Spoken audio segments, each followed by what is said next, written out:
আজি তৃতীয়বাৰৰ বাবে প্ৰধানমন্ত্ৰীৰূপে শপত ল'ব নৰেন্দ্ৰ মোদীয়ে। মোদী মন্ত্ৰীসভাত মন্ত্ৰীৰূপে শপত ল'ব জেডিইউ টিডিপিকে ধৰি বহু দলৰ সাংসদে।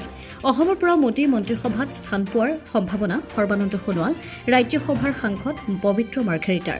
ইয়াৰ লগে লগে দৰং ওদালগুৰি সমষ্টিৰ সাংসদ দিলীপ শইকীয়াক মোদী মন্ত্ৰীসভাত অন্তৰ্ভুক্তিৰ বাবে সমষ্টিত উঠিছে প্ৰবল দাবী। দ্বিতীয়বাৰৰ বাবে প্ৰায় ৩ লাখ ভোটৰ ব্যৱধানত সাংসদৰূপে নিৰ্বাচিত হোৱা দিলীপ শইকীয়াক মোদী মন্ত্ৰীসভাত অন্তৰ্ভুক্তিৰ বাবে দলৰ শীৰ্ষ নেতৃত্বলৈ আহ্বান বিজেপিৰ নেতা কিশোৰ শৰ্মাৰ।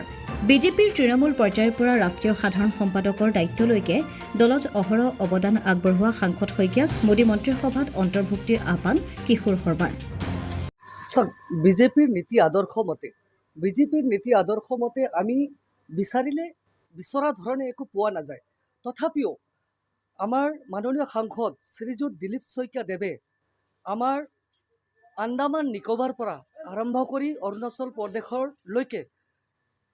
প্ৰদেশৰ আমাৰ প্ৰভাৰীৰ দায়িত্বৰ লগতেই সমগ্ৰ ভাৰতবৰ্ষৰ বিজেপি দলৰ সাংগঠনিক সাধাৰণ সম্পাদক হিচাপে তেওঁ কৰ্মৰত আছিল। বিজেপি দলৰ ভাৰতবৰ্ষৰ সাধাৰণ সম্পাদক হিচাপে তেখেতে সমগ্ৰ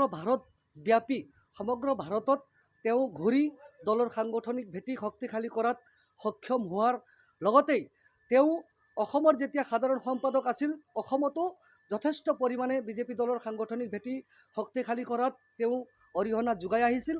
আৰু তাৰ ফলস্বৰূপে তেওঁ যেতিয়া প্ৰথমবাৰ মংগলদৈ লোকসভা সমষ্টিৰ পৰা সাংসদ হিচাপে প্ৰতিদ্বন্দ্বিতা কৰিছিল আৰু বিপুল ভোটত জয় হৈ তেওঁ প্ৰথমবাৰ সাংসদ হৈছিল।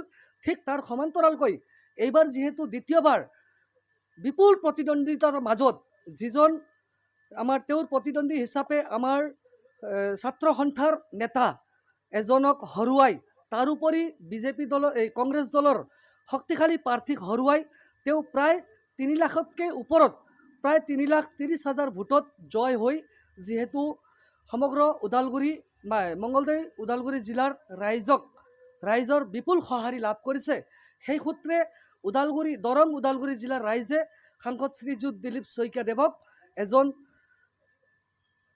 মন্ত্ৰীৰ পদত ভাৰতবৰ্ষৰ মন্ত্ৰীৰ এটা স্থান পাব বুলি আশা কৰা আমাৰ চকুত পৰিলক্ষিত হৈছে। আৰু যোৱা 2-3 দিন আগত আমাৰ জিলাত কেইবাটাও ঠাইত খাৰপেটীয়া ওদালগুৰি আমাৰ গোটেইকেইটা ঠাইত সাংসদ দিলীপ শইকীয়াক আমাৰ মন্ত্ৰী দিব লাগে বুলি সমদল ৰেলী ওলোৱা আমাৰ চকুত পৰিলক্ষিত হৈছে। সেইবাবে আমি আমাৰ মাজবাট বিধানসভা সমষ্টিৰ ফালৰ পৰা ওদালগুৰি জিলাৰ ফালৰ পৰা আমি সাংসদ শ্ৰীযুত দিলীপ শইকীয়া দেৱে যাতে মন্ত্ৰিত্ব পায় তাৰ বাবে আমি আমাৰ ভাৰত চৰকাৰক বিনম্ৰতাৰে আহ্বান জনাইছোঁ। ওদালগুৰিৰ পৰা যতীন নাথৰ ৰিপৰ্ট, অমৃত নিউজ 24/7। অমৃত প্ৰবাহ অসমীয়া সাপ্তাহিক কাকতৰ ডিজিটেল সংস্কৰণ অমৃত নিউজ, সত্যৰ সন্ধানত অমৃত নিউজ।